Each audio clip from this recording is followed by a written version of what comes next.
রাসূলের হলিয়া, রাসূলের সুরত, রাসূলের মাথা থেকে পা পর্যন্ত পুরা বিবরণ, রাসূলের পুরা শরীর গঠন কেমন ছিল, কথা বলতেন কিভাবে, তাকাইতেন কিভাবে, মুআমালাত মুআশারাত চলতেন কিভাবে, ঘরের ভিতরে ইস্তেনজা করতেন কিভাবে, আমরা সব কিছু রাসূলের বলে দিতে পারি।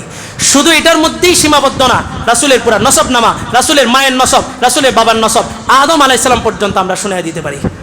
রাসূলের মায়ের নসব শুনেন, ধরেন, গণেন কয়জন আসে। মুহাম্মদ সাল্লাল্লাহু আলাইহি ওয়াসাল্লাম, রাসূলের নাম শুনলে কি বলতে হয়? মুহাম্মদ সাল্লাল্লাহু আলাইহি ওয়াসাল্লামের মায়ের বংশ মুহাম্মদ সাল্লাল্লাহু আলাইহি ওয়াসাল্লাম বিন আমেনা বিনতে ওয়াহাব বিন আব্দে মানাফ বিন জুহরা বিন কিলাব, 5 জন। এই কিলাব এমন একজন ব্যক্তি যার কাছে এসে রাসূলের মায়ের বংশ, পিতৃকুল মাতৃকুল দুটোটা কি হয়ে গেছে? এক হয়ে গেছে। অর্থাৎ কিলাব থেকে নিয়ে আদম আলাইহিস সালাম পর্যন্ত পুরা নসবনামাটা এক, রাসূলের মায়ের নসবও এক, বাবার নসবও এক, শুধুমাত্র 5 জনের ব্যবধান। এবার আসেন রাসূলের পিতার বংশ, পিতার বংশের পরিচয় শুনেন।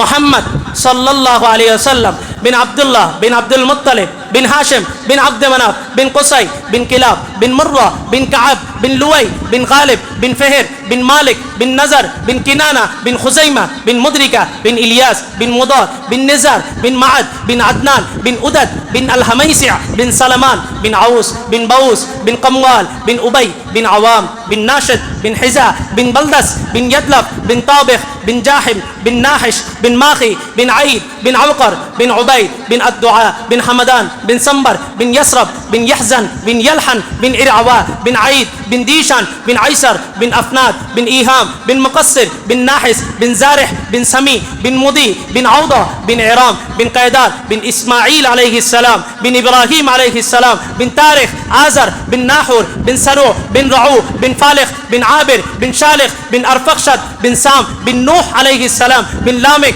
বিন মাতুশালিক বিন আখনুদ ইদ্রিস আলাইহিস সালাম বিন ইয়ারেদ বিন মাহলায়েল বিন কায়নান বিন আনুশ বিন শিস বিন আদম আলাইহিমুস সালাতু ওয়াস সালাম। রাসূলুল্লাহর 80 থেকে 82 জনের বংশের নসবনামা আল্লাহ তাআলা 1447 বছর পর পর্যন্ত আইসা আমাদের মতো অদমের সিনার মধ্যে হেফাজত কইরা জগৎবাসীকে একটাই মেসেজ দিতে চান, এই রাসূলের এত সুউচ্চ মহান মর্যাদা, সুমহান বংশ নিয়া কোনো কুলাঙ্গার, কোনো নাস্তিক যদি কোনো কথা বলে থাকে, তার পরিচয় একটাই, পিতৃ পরিচয়হীন জারদ সন্তান।